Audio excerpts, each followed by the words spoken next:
What is going on, guys? NanoPrince93 here with another video, and today we're going to talk about the new 13.6 update that came out for iPadOS and iOS. I'm going to talk to you guys about what it means and if there's anything new that should concern you guys. So let's get right into it.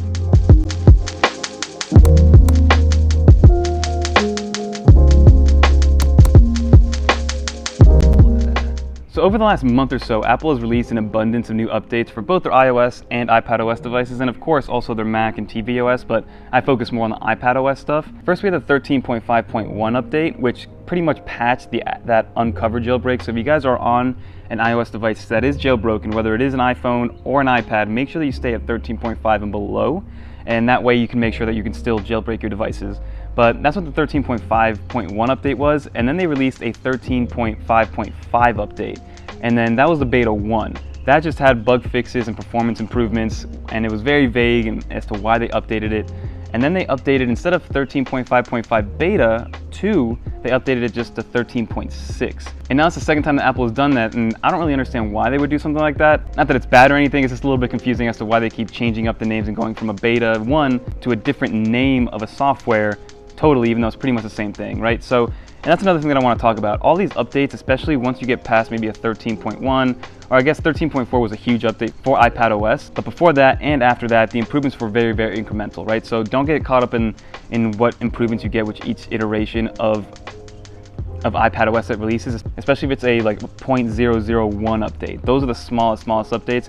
And with 13.6, the only thing that you're going to really see is being able to customize how you update your iOS device from a firmware and software perspective. And I'll show you guys on the screen what that actually looks like. And basically what it allows you to do is to decide, because when you do want to update your phone or your iPad, it's a two-stage process, right? First you have to download it, and then you have to install it. The download, depending on where you are, what your Wi-Fi speeds are, or your internet speeds are, it could take a long time because a lot of these updates are anywhere from 200 megabytes to 5 gigabytes, depending on how big and major that update is, right? So basically it allows you to allow it to, in the background, download the update. So let's say you're putting it on your nightstand overnight it'll download the update, and then when you wake up in the morning, you can then decide when to install it, and that process takes anywhere between 1 to 10 minutes, depending on what device you have and how long you've gone before updating and things like that. So I guess I like that customization. It's a nice little feature to allow you to not have to like sit there, wait for like an hour just to update your device, guys. So that's all that I have for 13.6. So with 13.6, I actually think this is going to be the last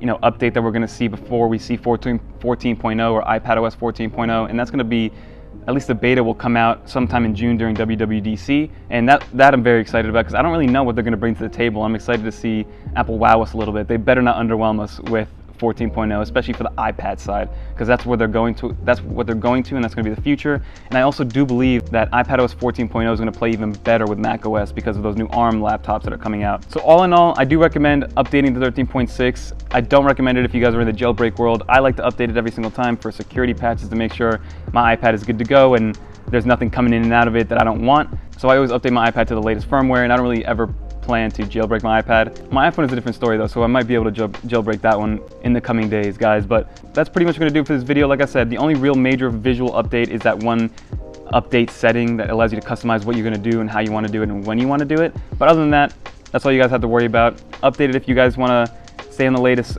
especially security patches. Don't update it if you want to stay jailbroken, and that's my 2 cents on that, guys. But I'm excited for iPadOS 14.0 and what Apple's going to show us here in pretty much a month or even less, a couple weeks. So don't forget to like, comment, subscribe. We got more coming. And until next time, guys, peace.